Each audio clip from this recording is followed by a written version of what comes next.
সাহাবায়ে কেরাম ঈমানের জন্য যুদ্ধ করেছেন, শুধুমাত্র ঈমান হেফাজতের জন্য জীবন দিয়েছেন, ঘর ছেড়েছেন, মাতৃভূমি ছেড়ে হিজরত করেছেন শুধুমাত্র ঈমানের জন্য।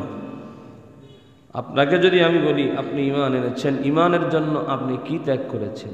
বলবেন যে আমি নামাজ ত্যাগ করেছি, আমি রোজা ছেড়েছি, আমি গুনাহ ধরেছি, এছাড়া তো কিছু নাই আমাদের। ঈমান আনার পরে যেগুলো আমাদের করণীয় ছিল, বরঞ্চ সেই করণীয়গুলো না করে সেগুলো পর্যন্ত আমরা কি করছি? ছেড়ে দিছি। আর সাহাবায়ে কেরাম শুধুমাত্র ঈমানের জন্য তাদের সর্বস্ব তারা ছেড়ে দিয়েছেন, সর্বহারা হয়েছেন, সব ছেড়েছেন, কিন্তু ঈমান হারা হয়নি। সুবহানাল্লাহ। মাঝে মধ্যে আমি উদাহরণ দিয়ে আমার শ্রোতাদেরকে কথা বোঝানোর চেষ্টা করি। মনে করেন আপনি জীবনযাপন করতেছেন, হঠাৎ করে একদিন খবর পাইলেন। কি খবর? যে হামিম গ্রুপের পাশে আপনার বাবার যে বাবা ছিল, অর্থাৎ 2 পুরুষ আগে, সেখানে তাদের 1 বিঘা সম্পত্তির সন্ধান পাওয়া গেছে। আপনি খুশি নেবে যায়? এখন আপনার ভাগে ওখান থেকে 10 শতক জমি আপনি পাবেন। আপনি কিন্তু এতদিন জানতেনও না যে ওখানে আপনার কি আছে, জমির অংশ আছে। এখন 1 শতক জমির মূল্য ধরেন 50 লাখ টাকা, তাহলে 10 শতক জমির দাম কত হয়? 5 কোটি টাকা। এখন এটা আপনি 5 কোটি টাকা পাবেন, 2 দিন পরে আপনাকে 5 কোটি টাকা দেওয়া হলো। এখন আপনি এই টাকা কি করবেন? আপনার মাথায় কাজ করবেন। এখন বললো যে আমি একটা দোকান দেবো, এটা করবো, ঘুম ভাঙ। এই টাকাটা খুব বেশি দিন এই লোকের কাছে থাকবে না। কথা কি ঠিক বলছি? খুব বেশি দিন থাকবে না, কারণ সে নিজে কষ্ট করে এই টাকা উপার্জন। আপনি সম্পদ গড়েছেন কষ্ট করে, আপনি আপনার সম্পদটাকে যতটুকু মহব্বত করবেন, আপনার সন্তান আপনার সম্পদ অর্থকে অত মহব্বত করবে না। কারণ এই টাকাটা, এই সম্পদটা কষ্ট করে অর্জন করেছেন আপনি, এই বিধায় আপনার এটা খরচ করতে কষ্ট হয়, ঠিক না? আর আপনার সন্তান তো এটা কষ্ট করার প্রয়োজন হয় নাই, আপনি কষ্ট করে তার হাতে দিয়েছেন, এই জন্য খরচ করতে তার মনে কষ্ট লাগে না। তার বন্ধুরে বাবা খাওয়াইতেও কষ্ট লাগে না, মদ খাওয়াইতেও কষ্ট লাগে না, গাঁজা খাওয়াইতেও কষ্ট লাগে না। কথা বলেন ঠিক কিনা? কিন্তু আপনি খাওয়াবেন না, আপনি তো চাও খাওয়াইতেন না। আমি কষ্ট করে এটা উপার্জন করেছি। কেন বললাম? সাহাবায়ে কেরাম তারা জীবন দিয়ে ঈমানের মূল্য বুঝেছেন, জীবন দিয়ে ঈমান কিনেছেন, জীবন দিয়ে ঈমান এনেছেন। এই জন্য তাদের কাছে ঈমানের মূল্য বেশি ছিল। আর আমরা ঈমান বংশসূত্রে পেয়েছি। কি সূত্রে? ওই যে বংশসূত্রে জমির মালিকানা পেয়েছে, এই বংশসূত্রে আমরা কি পেয়েছি? ঈমান পেয়েছি। আমার বাবা মুসলমান ছিল, দাদা মুসলমান ছিল, আমার নানা মুসলমান, কারণ আমিও সেই সূত্রে কি মুসলমান। এইভাবেই চলছে। ঈমানও চিনি নেই, মুসলমানও চিনি নেই, কিছুই চিনি নেই। চেনার দরকার আছে না নাই? চিনতে হবে, বুঝতে হবে, ঈমানকে মূল্যায়ন করতে হবে। আমি মুমিন, আমার কি মূল্য আল্লাহর কাছে, দুনিয়ার কাছে। একজন মুমিনের কতটুকু মূল্য? নবী সাল্লাল্লাহু আলাইহি ওয়াসাল্লাম বলেন, যেই মানুষ একজন মুসলমানকে হত্যা করলো, সে সারা দুনিয়াকে ধ্বংস করে দিল। রাসূলের হাদিস। একজন মুসলমানের দাম আল্লাহর কাছে এত বেশি। আর আমরা আজকে কি দেখতে পাচ্ছি? মুসলমান মুসলমানকে হত্যা করছে, ঠিক কিনা বলে?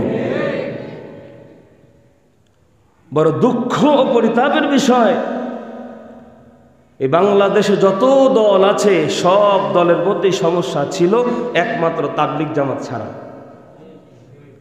এদের মধ্যে কোনো কিছু ছিল না। আল্লাহ নিজেরটা খাইতো, নিজেরটা পড়তো, নিজের খেয়ে মানুষকে কালেমার দাওয়াত দিত। এদের মধ্যেও ডিভাইডেড তৈরি করা হয়েছে ষড়যন্ত্র করে। ইহুদি খ্রিস্টানেরা যখন দেখেছে এই তাবলিগ জামাতের মেহনতের কারণে ইউরোপ সহ বিশ্বের বিভিন্ন দেশের মধ্যে মানুষ ইসলামকে খুঁজে পেয়েছে, মানুষ ঈমান চিনেছে, মানুষ কালেমা পড়ে বিধর্মী থেকে মুসলমান হয়ে যাচ্ছে। তাবলিগ জামাতের এই কাজটা শুধু বাংলাদেশে নয়, এটা সারা বিশ্বে পরিচালনা হয়। যারা নিজেরটা খেয়ে নিজেরটা পড়ে মানুষদেরকে ঈমানের দিকে দাওয়াত দেয়, যারা মানুষকে আল্লাহর দিকে দাওয়াত দেয়। যখন দেখলো যে সমস্ত ইসলামিক দলের মধ্যে আমরা সমস্যা তৈরি করে দিয়েছি, তাবলিগ জামাত বাকি থাকবে কেন, এই মাওলানা সাদ সাহেবকে পুঁজি করে তাকে তারা কিনে নিয়ে এই কিছু অযৌক্তিক কিছু বক্তব্য, ইসলাম বিরোধী কিছু কথা তার জবান দিয়া সে যখন কিনা প্রচার করলেন, দেখেন আমাদের ওলামায়ে কেরামেরা দেখবেন মাঝে মধ্যে ওলামায়ে কেরামদের বিরুদ্ধে ময়দানে কথা বলে কি না? বলে কখন? যখন সে একটা ভুল বক্তব্য দেয়। সে যে কোনো মাসলাকের হোক, যে কোনো আলেম হোক, যদি সে একটা ভুল বক্তব্য দেয়, দেখবেন আরেক আলেম সাথে সাথে আরেক ময়দানে বলে যে উনি এটা কি বলেছেন, ভুল বলেছেন। কারণ ইসলাম এমন একটা ধর্মের নাম, ইসলাম এমন একটা জিনিসের নাম যে আমার বাবাও যদি ভুল করে, আমি আবু রাবি সিদ্দিকী সেটাকে আমি সমর্থন করব না। এটার নামই তো ইসলাম, এটার নাম হলো ইসলাম। ইসলাম ইসলামের গতিতে চলবে। কেউ মন করে একটা বক্তব্য দিবে, সে আমার দলের বলে সেটা এখানে সহি হয়ে যাবে, সে এটা সহি বলে চালিয়ে দিবে, আর আমি সেটা গ্রহণ করব। ইসলাম এই ধর্মের নাম নয়, ঠিক কিনা বলেন? তিনি অনেকগুলো অযৌক্তিক বক্তব্য দিয়েছিলেন, সবগুলো আমি বলবো না, তার মধ্যে দুই একটা বলছি। উনি বলেছিলেন ইমামতি করে টাকা নেওয়া, মাদ্রাসায় পড়ায় টাকা নেওয়া, এটা ব্যবসার উপার্জনের চাইতে বেশি জঘন্য। এইরকম ভাবে উদ্ভট অনেক বক্তব্য যেগুলো জবান দিয়ে বলা যায় না। উনি কোরআনের তাফসির করতে গিয়ে বলছেন যে মুফাসসিরিনে কেরাম এই আয়াতের তাফসির এভাবে করেছেন, অমুক এইভাবে করেছেন, আমি আমার মতো এইভাবে করছি। আমি কি আমার মতো করে কোরআনের ব্যাখ্যা করতে পারবো? আমি আমার মতো করে কোরআনের তাফসীর করতে পারবো? যখন ওলামায়ে কেরাম বললেন যে আপনি এই বক্তব্যগুলো ভুল দিয়েছেন, যার কারণে তাবলিগ জামাতের মধ্যে দ্বন্দ্ব লেগে যাচ্ছে, সমাজের মধ্যে বিশৃঙ্খলা তৈরি হচ্ছে, আপনি এগুলোর থেকে আপনার বক্তব্য উদ্র করেন, আপনি বলেন যে এগুলো আমার ভুল হয়েছে, আপনি ভুল স্বীকার করেন, আপনি আমির থাকেন সমস্যা নাই, আপনি নেতৃত্ব দেন সমস্যা নাই, কিন্তু আপনার এই বক্তব্যের কারণে সমাজে ফিতনা হচ্ছে, আপনি এটাই বক্তব্য পরিহার করেন। উনি এখান থেকে উনি এখান থেকে এই বক্তব্য পরিহার যখন করলেন না, বাংলাদেশের ওলামায়ে কেরাম, এমনকি আপনারা জানেন এই তাবলিগ জামাতের উসুল যেটা, এটার মূল কেন্দ্র যেটা, সেটা হলো ওলামায়ে দেওবন্দ, ভারতের দেওবন্দ মাদ্রাসা। ইলিয়াস সাহেব রহমতুল্লাহ আলাইহি এই দেওবন্দ মাদ্রাসা থেকেই এই তাবলিগ জামাতের এই মূলনীতি, তাবলিগ জামাতের ধারা চালু করেছিলেন। ওলামায়ে দেওবন্দের পরামর্শ অনুযায়ী, দেওবন্দ মাদ্রাসার উস্তাদদের পরামর্শ অনুযায়ী এই তাবলিগ জামাত সারা বিশ্বে পরিচালিত হয়। যখন তারা চেষ্টা করলেন মাওলানা সাদকে এখান থেকে ফিরে আনার জন্য, যখন ব্যর্থ হলেন, তখন ওলামায়ে দেওবন্দ মাদ্রাসার সমস্ত মুফতিয়ানে কেরাম একসঙ্গে বৈঠক করে তারা লিখিতভাবে বললেন যে মাওলানা সাদ গোমরা হয়ে গিয়েছে, পথভ্রষ্ট হয়ে গিয়েছে, অতএব তাবলিগ জামাতের নীতি এই মাওলানা সাদের পক্ষে, মাওলানা সায়েদকে অনুসরণ করে কেউ করলে সেও গোমরা হবে। এর পরেও বাংলাদেশে এবং বিভিন্ন দেশে যারা এই বক্তব্যকে প্রত্যাখ্যান করে, ওলামায়ে দেওবন্দের ফতোয়াকে প্রত্যাখ্যান করে মাওলানা সাদ সাহেবকে অনুসরণ করছে, মাওলানা সাদও গোমরা, এই সাদকে যারা অনুসরণ করে তারাও গোমরা, ঠিক কিনা বলে? আমি গতকাল বলেছিলাম, আমার সময় ছিল না বিধায় বলতে পারি নাই। দেখেন 20 জন আলেম যদি এক জায়গায় থাকে, 20 জনের মধ্যে 19 জন বক্তব্য দেয় একরকম, আর একজন ঘাউরামো করে বক্তব্য দেয় একরকম, আপনি সাধারণ মানুষ আপনার চোখ বন্ধ করে 19 জনের দিকে যাইতে হবে। এটার নাম ইসলাম, ঠিক কিনা? কারণ 19 জন ভুল হতে পারে না, একজন ভুল হতে পারে, ঠিক কিনা বলেন? যারা দিনের দায়ী, যারা দিনের দিকে মানুষদেরকে আহ্বান করবে, যারা কোরআনের দিকে মানুষদেরকে আহ্বান করবে, যারা ঝগড়া বিবাদ থেকে মানুষদেরকে দূরে থাকার কথা বলবে, যারা জুলুম থেকে মানুষদেরকে দূরে থাকার কথা বলবে, আজকে তারাই কিনা তাবলীগের নাম করে টঙ্গীর ময়দানে মাদ্রাসার ছাত্রদের উপরে আক্রমণ করছে, মুসল্লিদেরকে কুপায়ে তারা হত্যা করছে, ঠিক কিনা বলে? অথচ নবীজি বলেন যে একজন মুসলমানের মূল্য আল্লাহর কাছে, যে একজন মুসলমানকে হত্যা করলো সে সারা দুনিয়াকে ধ্বংস করলো। এই জন্য বলবো, আমার এই মসজিদে আমি আজকে প্রায় 3.5 বছর, এখানে 2 গ্রুপেরই তালিম হয়। মাওলানা জুবাইর সাহেবেরও কি হয়, তারও তালিম হয়। এখানে যারা আরও আছেন 2-4 জন, এখানে যারা মাওলানা সাদ সাহেবকে অনুসরণ করেন তাদেরও এখানে মশওয়ারা হয়, তাদেরও তাবলিগের কাজ হয়। আমি জুমার নামাজে বললাম, আমি 3.5 বছরে তাদের বিরুদ্ধে কোনো কথা বলি তারা বলতে পারবে না, বরং দেখা হলে সালাম দিয়েছি, চা খাওয়ার কথা বলেছি, তাদের সাথে অনেক মহব্বতের সম্পর্ক। আমি আপনাদের ইমাম হিসেবে আপনাকে বলছি, আপনি সাদকে অনুসরণ করছেন, আপনি জাহান্নামের দিকে যাচ্ছেন। অতএব ভাই, আপনাকে অনুরোধ করছি, ফিরে আসেন, সময় আছে, ফিরে আসেন, এখনো সময় আছে। এই যে মুয়াজ নূর, এ হলো একটা চরম পর্যায়ের মিথ্যাবাদী, চরম পর্যায়ের মিথ্যু। সাংবাদিকদের সামনে এমনভাবে মিথ্যা কথা বলে, শয়তান ওর দিকে লজ্জা পায়। ওকে গতকাল গ্রেফতার করেছে। যাদের নেতৃত্বে এই তাবলিগ জামাতের ইজতেমার ময়দানে হামলা হয়েছে, আমার কয়েকজন ভাইকে শহীদ করা হয়েছে, হাসপাতালে যারা ভর্তি, প্রত্যেকটার বিরুদ্ধে মামলা করা হয়েছে। সবগুলোকে দ্রুত আইনের আওতায় এনে হত্যাকারীদেরকে ফাঁসির কাস্টে ঝুলিয়ে মারা হবে ইনশাআল্লাহ। কারণ যারা ফাসাদ সৃষ্টি করে, যারা মানুষ হত্যা করে, এদেরকে ইসলাম কখনো ছাড় দেয় না। কথায় কথায় শুধু ফেসিবাদের লিঙ্ক চলে আসে। এই ফেসিবাদ সরকার, আওয়ামী লীগ, তিনি ওখান থেকে বারবার গুলি চালছেন। কয়েকদিন আগে ইসকনকে কেন্দ্র করে বাংলাদেশে হিন্দু মুসলিমদের মধ্যে একটা দাঙ্গা লাগানোর চেষ্টা করেছিল, ঠিক কিনা বলেন? যখন ব্যর্থ হলেন, এবার আবার নতুন করে সামনে একটা বিশ্ব ইজতেমা। বিশ্ব ইজতেমা মানে কি? সারা বিশ্বের মানুষ এখানে জমায়েত হয়, এটাকে বলে বিশ্ব ইজতেমা। অনেকে বলে যে হুজুর বিশ্ব ইজতেমা মানে দ্বিতীয় হজ। না, এগুলো ভুল কথা, এগুলো কেউ বলবেন না। বিশ্ব ইজতেমা মানে বিশ্বের সকল মানুষ জমায়েত যেখানে হয় সেটাকে বিশ্ব ইজতেমা বলা হয়। এটা একটা দিনের কাজ, মাহফিলের মতো, নসিহত বয়ানের মজলিস। এটাকে হজের সাথে, মদিনার সাথে, মক্কার সাথে তুলনা করা যাবে না। এটা একটা ভালো কাজ, ভালো জায়গায় হয়। এখন তারা কি করলেন যে, ওই দেখেন 18 সালে একটা গন্ডগোল লেগেছিল, 16 সালে যে গন্ডগোলটা হলো, ওই সময় এই যে ওসামা আওয়ামী লীগের কেন্দ্রীয় কমিটির একজন সদস্য ছিলেন, এই সাদের অনুসারী, যার কারণে ওই সময় কতগুলো মানুষকে তারা মেরেছিল অতর্কিতভাবে হামলা করে। প্রত্যেককে ওরা দেখেন, আমরা এখানে মুসল্লি যারা আছি, কে কোন গ্রুপের, এটা মারামারি লেগে বোঝা যাবে, কে কারে মারবে, কোনো হদিস থাকবে না। ওরা কি করলো, ওরা আগেই থেকে প্ল্যান করছে। জামিয়া ইকরা মাদ্রাসা, আমি ওই মাদ্রাসার ছাত্র ছিলাম এক সময়, জামিয়া ইকরা বাংলাদেশ রামপুরা, ফরিদুদ্দিন মাসুদ সাহেবের যে মাদ্রাসা, ওই মাদ্রাসায় রাত্রি যাপন করে তারা বুদ্ধি করলেন কি, প্রত্যেকের এই বাহুর মধ্যে তারা সকলেই এক কালারের কাপড় বাঁধছে, কাপড় বেঁধে তারা মারামারি করার জন্য ইচ্ছা করে। ওরা গেছেই কি করতে, মারামারি করতে, যাতে আমরা আমাদের গ্রুপে চিনতে পারি, আমরা আমাদের গ্রুপকে চিনবো। যারা বাহুর মধ্যে কাপড় বাঁধা থাকবে ওরা হলো আমাদের গ্রুপের, আর বাকিগুলোর সব কোপা। এটার নাম ইসলাম। আল্লাহ আমাদের ভাইকে বুঝ দান করেন, জোরে বলেন আমিন।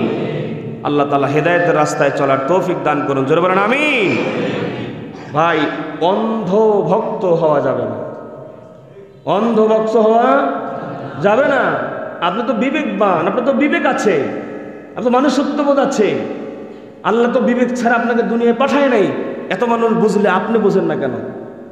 এত মানুষ বুঝলে আপনি বুঝেন না কেন? মানুষ তো ভুল করতে পারে। মাওলানা সাদ, সে তো ভুলের ঊর্ধ্বে নয়, সে তো ভুল করতে পারে। আবু জেহেল, এই শয়তানের নাম ছিল কি আগে? আবু জেহেলের নাম ছিল কি? আবুল আহকাম, জ্ঞানীদের পিতা, জ্ঞানীদের পিতা। সে এত জ্ঞান রাখতো, কিন্তু এত জ্ঞানী হওয়া সত্ত্বেও সব বোঝে, কিন্তু ইসলাম বোঝে না। সব বুঝে, ইসলাম বোঝে না। তখন ওর নাম হয়ে গেল আবু জেহেল, মূর্খের পিতা। তা আপনি এত বুঝেন, আপনার তো বিবেক আছে, আপনি মানুষদেরকে দিনের দিকে ডাকেন, আপনি নিজেই দিন বুঝলেন না কেন ভাই? আমি লক্ষ্য করে দেখেছি, আমি মালিবাগে যখন ছিলাম ওখানেও দেখেছি যে ওখানে যেই কজন তাবলিগের সাথী কিছু আছে, তাবলিগের সাথী ভাই কিছু, যে ওরা এক চিল্লা দিয়ে এসে ইমাম সাহেবকেও আর গণে না, মানে ইমাম সাহেবের থেকে বড় হুজুর হয়ে যায়, এরকম আছে না কিছু? মানে ওর এমন ভাব সাপ, এমন চলাফেরা, মানে ওই এলাকার মুক্তি সাপ, অত সারা জীবন গাঁজা খাইছে, সারা জীবন ইয়েবার ট্যাবলেট বেচছে, এখন বিশাল বড় এমনভাবে চলে, মানে ওই এলাকার কাউরেও আর হিসাবই করে না, এত বড় হুজুর হয়ে গেছে, নিজে নিজে ফতুয়া দেয়, নিজে নিজে মাসালা দেয়, মুই কি হনুরে। এই 2-4 জন যেগুলো ইমাম সাহেবের সাথে বেয়াদবি করতো, মুয়াজ্জিনের সাথে বেয়াদবি করতো, আমি অধিকাংশ খোঁজ করে দেখেছি এগুলোই মাওলানা সাদ সাহেবকে অনুসরণ করে। কারণ ওরা তো ইমামকে মানে না। আরে ভাই, আপনি আমার পিছনে নামাজ পড়েন, আমার ফতুয়া মানেন না, আপনি আমার পিছনে নামাজ পড়েন কেন? না আমাকে ইমাম মানেন না, আপনি না আমার বক্তব্যই মানেন না, আমার পিছনে নামাজ পড়ে নামাজ হবে? আপনার তো ইমামকে ফলো করতে হবে, ইমামকে অনুসরণ করতে হবে, ইমামকে গ্রহণ করতে হবে। আপনি আমার গ্রহণ করলেন না, তা আমার পিছনে নামাজ পড়লে কি হবে? আপনার বিবেক দিয়ে আপনি চিন্তা করেন যে আপনি যার পিছনে নামাজ পড়তেছেন, যার উপরে যাকে ইমাম মানতেছেন, ইকতার দায়িত্ব দিয়ে যান ইমাম, আমি এই ইমামকে ইমাম মেনে নিয়ে আমি তার পিছনে ইকতাদা করলাম, ইমাম যেদিকে আমিও সেদিকে, আমি তো বাহিরে যেদিকে, আপনি তো সেদিকে নাই। আমি ইসলাম যেটা বুঝি আপনি সেটা বুঝেন না, বুঝেন। একটু বিবেককে একটু চিন্তা করেন, বালিশের সাথে মাথা লাগায় চিন্তা করেন। আমার ঠেকা পড়ে নেই ভাই আপনাকে এগুলো বুঝান, আমি আপনার ভালোর জন্য বলছি, আপনার ভালোর জন্য। 3 বছর 3.5 বছর আপনারা আমাকে মহব্বত করছেন, এখন হয়তো আমার বিরুদ্ধে লাগবে, আমার দোষ খোঁজা শুরু করবেন যে হুজুর আমাদের বিপক্ষে আছে, এরে তাড়াতাড়ি তাড়ান, হয়তো এগুলো করবেন। এগুলো করে লাভ নাই, এগুলো করে কোনো ফায়দা হবে না। আপনি বুঝেন, আপনার হেদায়েতের জন্য বলছি, আপনি ভালো রাস্তায় আসেন, ভালো পথে চলেন, আপনার দুনিয়াতেও শান্তি পাবেন, মরার পরও শান্তি পাবেন, ঠিক না বলেন? আমি কয়েক জুম্মায় বলেছি যে এখানে যখন বসছি, যেটা সঠিক আমার দৃষ্টিতে কোরআন হাদিসের আয়না দিয়ে যেটা দেখব, যেটা সত্য সেটাকে সত্য বলবো, যেটা মিথ্যা ওটাকে মিথ্যা বলবো। আপনি আমার উপর রাগ করলে করতে পারেন, গোসা হলে হতে পারে, যা মনে চায় করতে পারেন, আল্লাহ আমার সাথে আছেন, ঠিক না বলেন? হককে হক বলা, রাতকে রাত বলা, দিনকে দিন বলা, এটাই হলো মুমিনের চিরসত্য জিনিস, ঠিক কিনা বলেন? এজন্য ভাই এখনো সময় আছে, চলে আসেন হেদায়েতের রাস্তায়, ইমানের রাস্তায়। আল্লাহ আমাদেরকে ইমান বোঝার তৌফিক দান করেন, জোরে বলেন আমিন। আল্লাহ পাক রব্বুল আলামিন বলেন, ইন্নাল্লাযীনা আমানু, নিশ্চয়ই যারা ঈমান এনেছে। আমরা ঈমান আনতে কোথাও যাই নাই। সাহাবায়ে কেরাম যুদ্ধের ময়দানে জীবন দিয়েছেন ঈমানের জন্য। তো আমাদেরকে যেহেতু আমরা এমনি এমনি পেয়েছি, বংশসূত্রে মুসলমান, এই ঈমানকে যদি মূল্যায়ন না করি তাহলে আমরা ক্ষতিগ্রস্ত হব, ঠিক না বলেন? আপনি যদি বংশসূত্রে কিছু সম্পদ পান, আর এই সম্পদ পাওয়ার পরে যদি আপনি 2-4 বছর হাত খুলে খরচ করেন, এই টাকা শেষ হওয়ার পরে আপনি ক্ষতিগ্রস্ত হবেন। আমরা চলাফেরায় বাধা আসবে, কারণ মানুষ যখন একভাবে চলতে অভ্যস্ত হয় সে আর পিছনে আসতে পারে না। একজন মানুষের 20,000 টাকা ইনকাম, সে ওই 20,000 টাকা দিয়ে তার সংসার চালাতে পারে। এক সময় তার 70,000 টাকা ইনকাম, তার 70,000 টাকাই লাগে। 1 লাখ টাকা ইনকাম, 1 লাখ টাকাই লাগে, তার লাগে।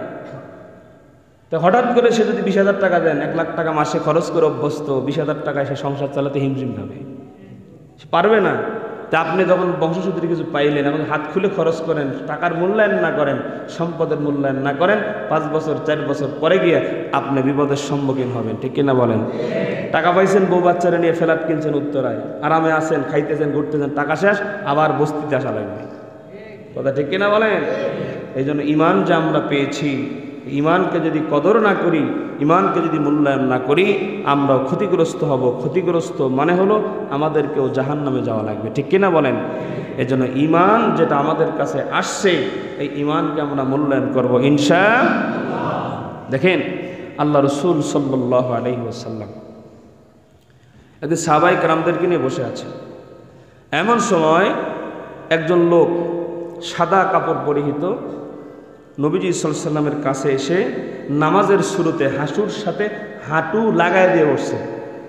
সাহাবায়ে কেরাম, হযরত ওমর রাদিয়াল্লাহু তাআলা আনহু সহ সাহাবায়ে কেরাম বর্ণনা করেন যে তার চেহারার মধ্যে সফরের একটা ছাপ বোঝা যাচ্ছিল। চুল উস্কো খুস্কো দূর থেকে সফর করে আসলে যেরকম হয় তো উনি এসে নবীজি সাল্লাল্লাহু আলাইহি ওয়াসাল্লামকে 4টা প্রশ্ন করেছিলেন। কয়টা? প্রথমে বলছেন, জি ইয়া রাসূলুল্লাহ, ইসলাম কি? ইসলাম কি? 2 নাম্বার বলেছিলেন ঈমান কি? এরপরে বলেছিলেন ইহসান কি? এরপরে 4 নাম্বার বলেছিলেন যে কিয়ামত কবে হবে। প্রশ্ন কয়টা? দেখেন নবীজি সাল্লাল্লাহু আলাইহি ওয়াসাল্লাম উত্তর দিলেন 5 জিনিসের সমন্বয়ে ইসলাম। কয় জিনিস? 5 জিনিসের সমন্বয়ে ইসলাম। আল্লাহ রাসূল সাল্লাল্লাহু আলাইহি ওয়াসাল্লাম বলেন, আগন্তুক যিনি আসছেন তাকে বলেন 1 নাম্বার হলো এই সাক্ষ্য দেওয়া যে আল্লাহ ছাড়া কোনো মাবুদ দুনিয়ার মুসলমান ইমানদার আল্লাহর গোলামেরা, আল্লাহর নবী এবার আগন্তুক ব্যক্তি মুসাফির ব্যক্তিকে বলেন 1 নাম্বার হলো আল্লাহ আছে, আল্লাহ ছাড়া কোনো ইলাহ নাই, এই সাক্ষ্য দেওয়া লাগবে। 2 নাম্বার হলো নামাজ কায়েম করা লাগবে। 3 নাম্বার হলো যদি যাকাত ফরজ হয় যাকাত দেওয়া লাগবে। 4 নাম্বার রোজা, রমজান মাসে 30 রোজা, রমজান মাসের রোজা ফরজ, এটা আদায় করা লাগবে। আর 5 নাম্বার হলো হজের সমর্থ যদি থাকে হজ করা লাগবে। আল্লাহর নবী সাহাবায়ে কেরামদের সামনে যখন আগন্তুক মুসাফির ব্যক্তিকে জানায়া দিল এই 5 জিনিসের সমন্বয় হলো ইসলাম, তখন মুসাফির বললেন যে আপনি সঠিক বলেছেন। কি বলে? আপনি সঠিক বলেছেন। তার মানে কি? ও ব্যক্তি আগে থেকেই জানে। দুনিয়ার মুসলমান বাবাজিরা আমার, প্রশ্নকারী প্রশ্নের জবাব পাওয়ার পরে আবার বলেন আপনি ঠিক বলছেন। এবার বলেন 2 নম্বর প্রশ্ন হলো বলেন ঈমান কি? দুনিয়ার মুসলমান বাবাজিরা আমার, নবীজি সাল্লাল্লাহু আলাইহি ওয়াসাল্লাম বলেন 5 জিনিসের সমন্বয় হলো ঈমান। জোরে বলেন সুবহানাল্লাহ। আগের প্রশ্নের জবাবে নবীজি বলেন 5 জিনিসের সমন্বয় ইসলাম। আবার নবীজি বলেন আরে মুসাফির 5 জিনিসের সমন্বয় হলো ঈমান। 1 নম্বর হলো আল্লাহ আছে এটা বিশ্বাস করা, এটা স্বীকার করা। 2 নম্বর তার ফেরেশতা, 3 নম্বর আসমানি কিতাব, 4 নম্বর রাসূল, 5 নম্বর পরকাল বা তাকদীরের উপরে বিশ্বাস করা। এই 5 জিনিসের নাম হলো ঈমান। সুবহানাল্লাহ। প্রশ্নের জবাব দেওয়ার সাথে সাথেই আবার আগন্তুক মুসাফির সে বলেন রাসূলুল্লাহ, ইয়া রাসূলুল্লাহ আপনি সঠিক বলেছেন। এবার বলেন পয়গম্বর ইহসান সম্পর্কে আমাকে বলুন, ইহসান কাকে বলে? ইহসানের অনেক ব্যাখ্যা আছে। নবীজি সাল্লাল্লাহু আলাইহি ওয়াসাল্লাম বলেন ইহসান হলো এমন ভাবে ইবাদত করা যে তুমি আল্লাহকে দেখতে পাচ্ছ, আল্লাহকে দেখে দেখে ইবাদত করার নাম হলো ইহসান। সুবহানাল্লাহ। আমি বয়ানের মধ্যে বলেছিলাম আমরা যখন ইবাদত করব, ইবাদতটা আমরা আল্লাহকে দেখে দেখে করছি এই নিয়তে করা, কিন্তু হয়তোবা আমরা ঈমান দুর্বলতার কারণে আল্লাহকে দেখে দেখে ইবাদত করতে পারি না। একটা উদাহরণ দিয়েছিলাম, একজন অন্ধ মানুষ আসামির কাঠগড়ায় দাঁড়ায় গেছে। অন্ধ ব্যক্তি অতি জীর্ণ শীর্ণ হয়ে কাঠগড়ায় দাঁড়ায়। উকিল জিজ্ঞাসা করে কি ব্যাপার, তুমি তো অন্ধ, চোখে দেখো না, তাহলে তুমি এত অনুনয়ের সাথে বিনয়ের সাথে কেন জজ সাহেবের সামনে দাঁড়াইলাম? এবার অন্ধ আসামি ডাক দেল, উকিল আমি তো আসামি, আমার দাঁড়ানো আমার আচরণে জজ সাহেব যদি কষ্ট পায় আমার শাস্তি ডাবল হতে পারে, এই জন্য আমি দেখি না, কিন্তু জজ সাহেব তো আমাকে দেখেন যে আমি দেখি না অন্ধত্বের কারণে, কিন্তু জজ সাহেব তো অন্ধ নয়, তিনি তো দেখছেন। ইহসানের ব্যাখ্যায় মুফাসসিরিন কেরাম ইন্নাল্লাহা ইয়া'মুরু বিল আদলি ওয়াল ইহসান, ওই ইহসানের ব্যাখ্যায় মুফাসসিরিন কেরাম বলেন ইহসানের যতগুলো ব্যাখ্যা করেছেন এর একটা ব্যাখ্যা হলো আমি যখন ইবাদত করব আল্লাহকে দেখে দেখে ইবাদত করব, কিন্তু আমি যদি দেখতে না পারি কমপক্ষে এই চিন্তা অন্তরের মধ্যে আনবো আমি দেখতে পারি না ঈমান দুর্বলতার কারণে, কিন্তু আমার আল্লাহ তো আমাকে দেখেন। সুবহানাল্লাহ।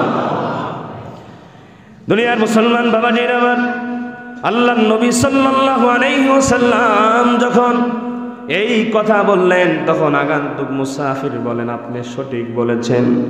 4 নম্বর প্রশ্ন নবীজি সাল্লাল্লাহু আলাইহি ওয়াসাল্লামকে বলেন কিয়ামত কবে হবে? দুনিয়ার মুসলমান ইমানদার আল্লাহর গোলামেরা, এবার যখন 4 নম্বরে প্রশ্ন নবীজিকে আগন্তুক বলেছেন, তখন নবীজি সাল্লাল্লাহু আলাইহি ওয়াসাল্লাম বলেন যে প্রশ্নকারী এ সম্পর্কে বেশি অবগত আছে, বলেন সুবহানাল্লাহ। প্রশ্নকারী এ সম্পর্কে বেশি অবগত আছেন।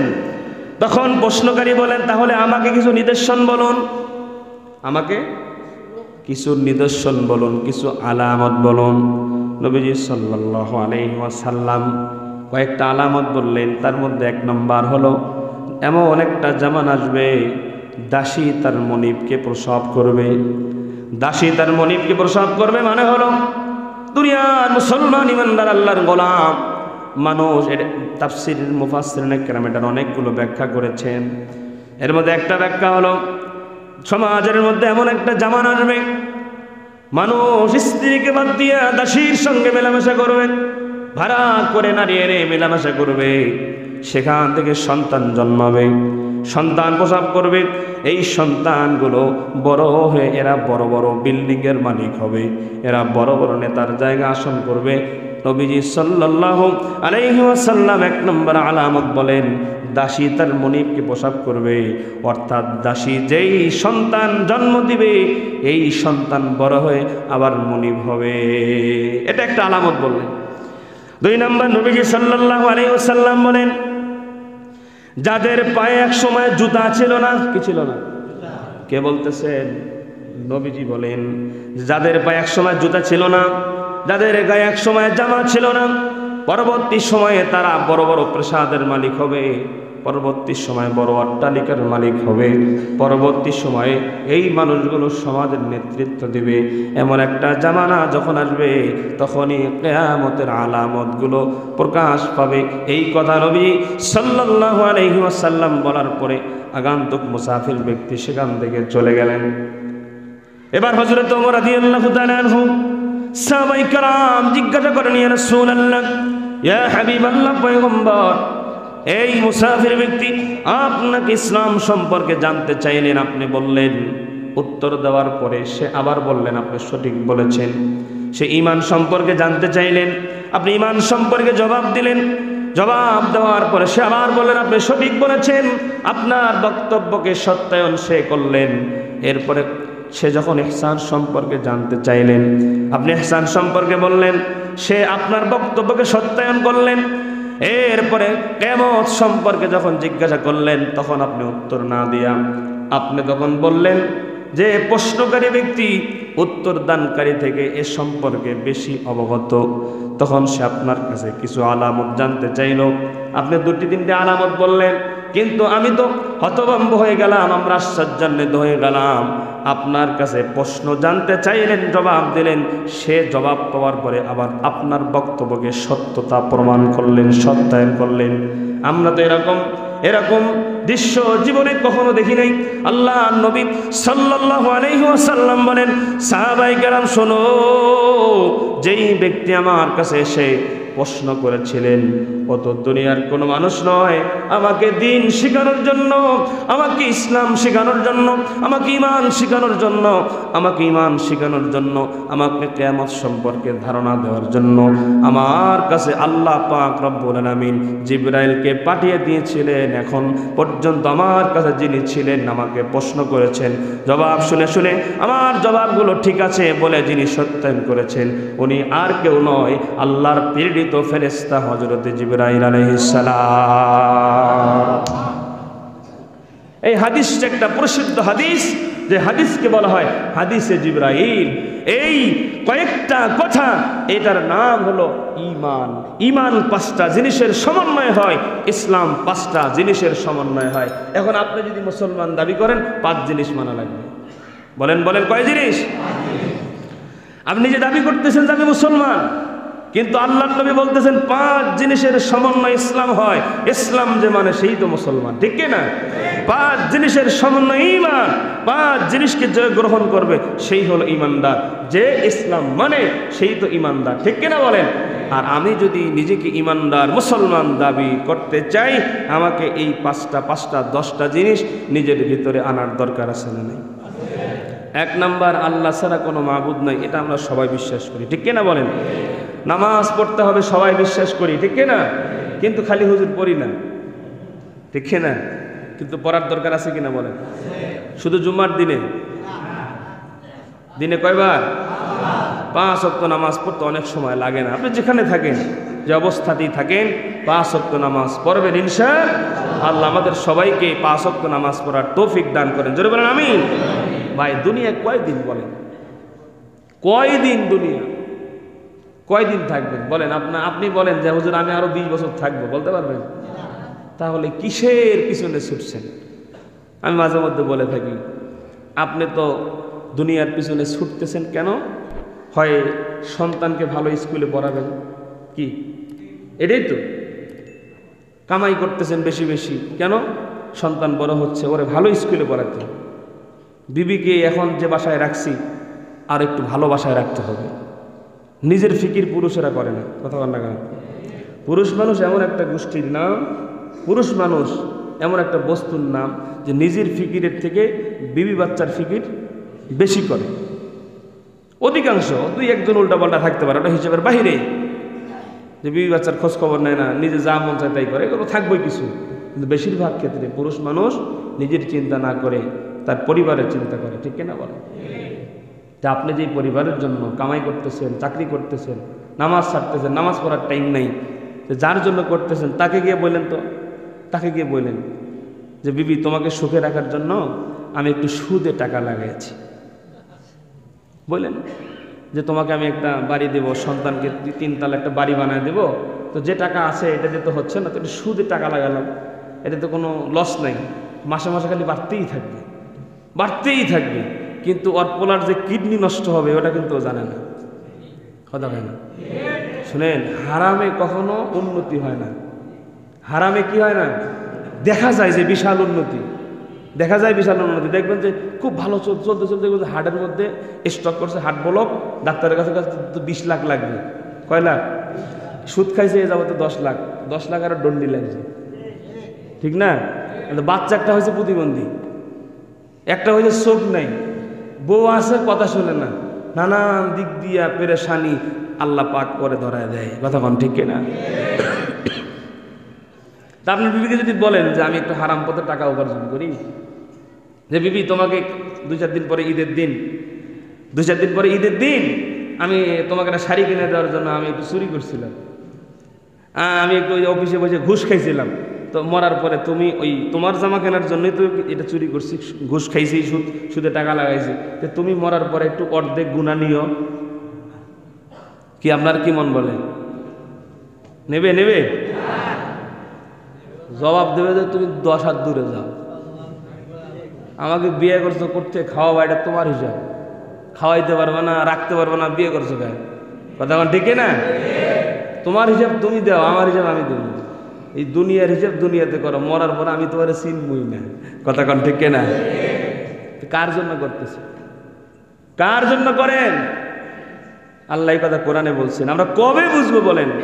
আল্লাহ পাক বলছিলাম রহমানের বান্দার 12 গুণ, 12 নম্বর গুণ হলো যখন বান্দার সামনে কোরআন আয়াত পড়া হয় সে ওই আয়াতকে নিয়ে চিন্তা করবে, ওই বয়ান নিয়ে চিন্তা করবে।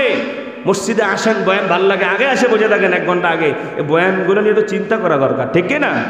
আল্লাহ বলছেন ইয়া আইয়ুহাল্লাযীনা আমানু কু আনফুসাকুম, হে ঈমানদারেরা আগে নিজে বাঁচো, আগে নিজে বাঁচো, নিজে নিজে। আল্লাহ বলেন আগে আহলকে বাঁচাও, কু আনফুসাকুম, আগে নিজে বাঁচো, এরপরে ওয়াহলিকুম, এরপরে পরিবার বাঁচাও। নিজেই যদি না বাঁচেন পরিবার বাঁচাবেন কোত্থেকে? আল্লাহ পাক আমাদেরকে বুঝ দান করেন, জোরে বলেন আমিন। নামাজ 5 ওয়াক্ত পড়ার তৌফিক দান করেন, জোরে বলেন আমিন।